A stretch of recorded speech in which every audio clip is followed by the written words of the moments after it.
So మీరు ఎక్కువగా దేని చూసి భయపడ్డారు అదర్ దెన్ మంజిత ఆర్ మంజిత్? నేను అసలు యాక్చువల్గా అంటే బికాజ్ అగైన్ అంటే ఇది నేను హీరోని అసలు నేను భయపడను అన్నట్టు అనిపించచ్చు.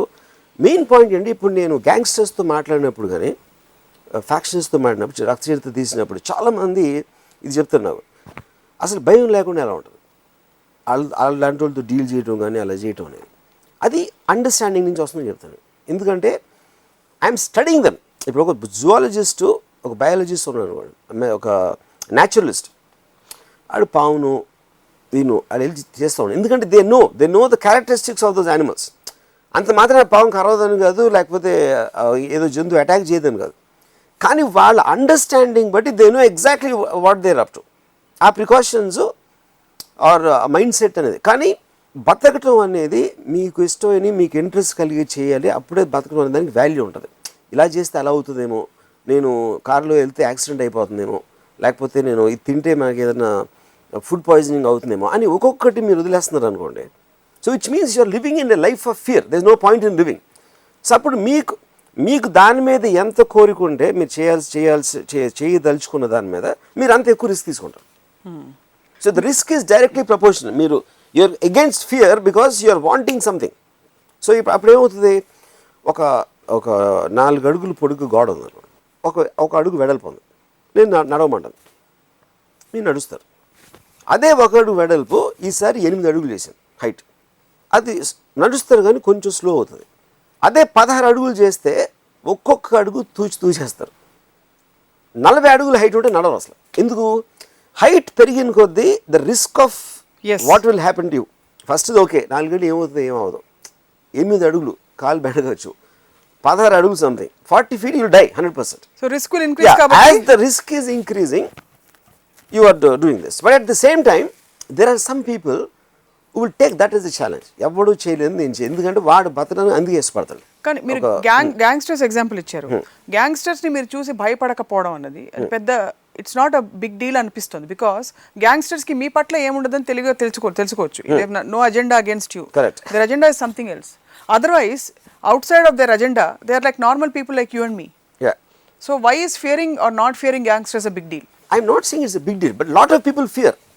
అంటే ఇప్పుడు రక్త చరిత్ర లాంటి స్టోరీ ఎప్పటి నుంచో ఉంది, 20-30 సంవత్సరాలు. డైరెక్ట్గా పేర్లు చెప్పి ఫ్యాక్షనిస్ట్ మీద సినిమా తీస్తున్నాను అనేది ఏ ఫిల్మ్ మేకర్ ఎప్పుడు చెప్పలేదు.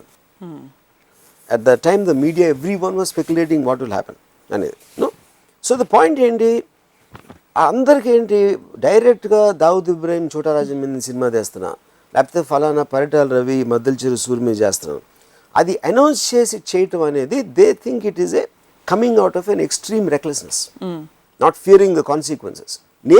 నేనేమో అండర్స్టాండింగ్తో చేస్తున్నాను, that's what I'm trying to say. అంటే కార్లో ఇప్పుడు నేను ఇక్కడ నుంచి అబిడ్స్కి వెళ్తున్నాను, అక్కడికి వెళ్ళి నాకు కావాల్సిన పని ఏదో చేసుకొని నా ఉద్దేశం. నేను ఇక్కడి నుంచి వెళ్ళగానే మధ్యలో యాక్సిడెంట్ అవ్వచ్చు, అది నా కంట్రోల్ లేదు. అది లేకపోతే నేను కరెక్ట్గా నడుపుతున్నా ఇంకోటి ఎవడో తాగేసి నన్ను కొట్టచ్చు. So all the time things will happen which are not in your control.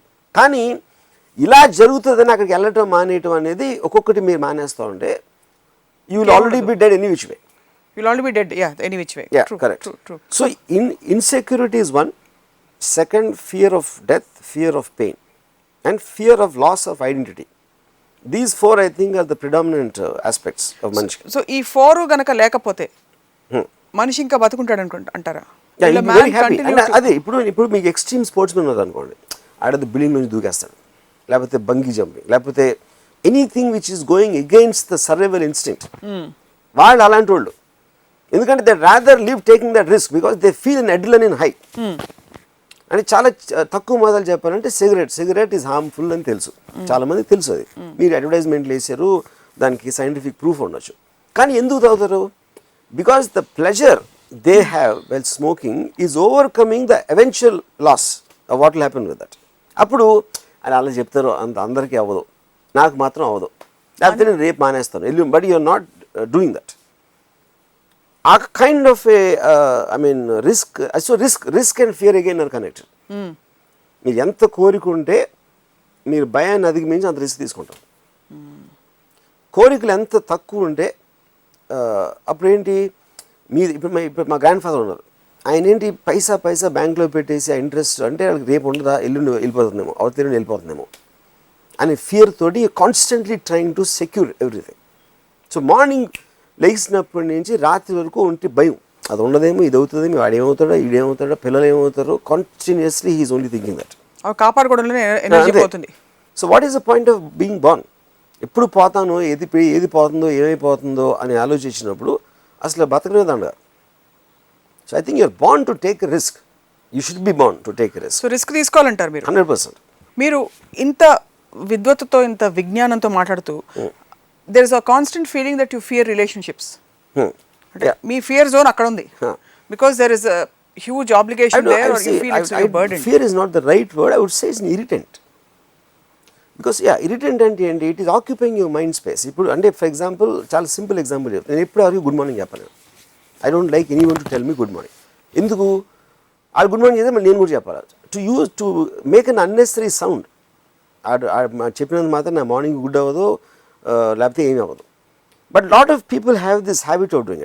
అదే రిలేషన్షిప్లో కూడా నేను నిన్ను ప్రేమిస్తున్నాను ఒక అమ్మాయి అంటే, I would love the girl, but అమ్మాయి ప్రేమిస్తే అది కమిట్మెంట్ అయిపోతున్నావు. ఎందుకంటే I'm getting something in return, so I will be expected on certain obligations. So what do you fear if you don't fulfill your obligation? Space and time. No, suppose you don't fulfill your obligation. If you're secure in your kurchi, మీ కుర్చీలో మీరు స్థిరంగా ఉంటే మీ కుర్చీ ఇంకోళ్ళు లాగేసుకుంటారని మీరు ఎప్పుడు అనుకోరు కదా. So if you feel that she is expecting and hence it will be an obligation, తను ఎక్స్పెక్ట్ చేస్తున్న మీరు ఆబ్లిగేషన్ అవుతుంది కనుక అది అది అది అది హైయెస్ట్ ఫార్మ్ ఆఫ్ ఫియర్ కదా అది. It is not fear. ఎందుకంటే పాయింట్ ఇక్కడ I'm trying to avoid something. ఇప్పుడు ఒక స్నేక్ ఉంది, ఆ స్నేక్ని పక్క నుంచి నడిచి వెళ్ళిపోతాను, లేకపోతే నాకు కావాల్సినంతసేపు దాన్ని చూస్తాను, తర్వాత వెళ్ళిపోతాను. Because I don't want to be attached to that, because it will do something like biting me or something like that. You know, bite అనేది ఇక్కడ ఫిజికల్ ఆస్పెక్ట్ అవ్వచ్చు.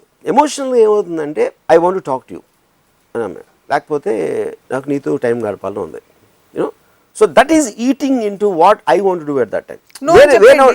That's what I'm saying. No అనేది you can tell it to normal people, not someone is emotionally attached to. ఎందుకంటే అప్పుడు hurt అవుతారు. ఆ hurt అవుతారు కాబట్టి అది it will create guilt in me, because I really care. So it's a cascading effect of fear అయితే. It is, of course. కానీ this fear is not to be confuse with what main fear what we are talking about. No, the main fear, I think this is more to guilt, a sense of obligation and love also, because I really love that girl, but I do not hurt love me.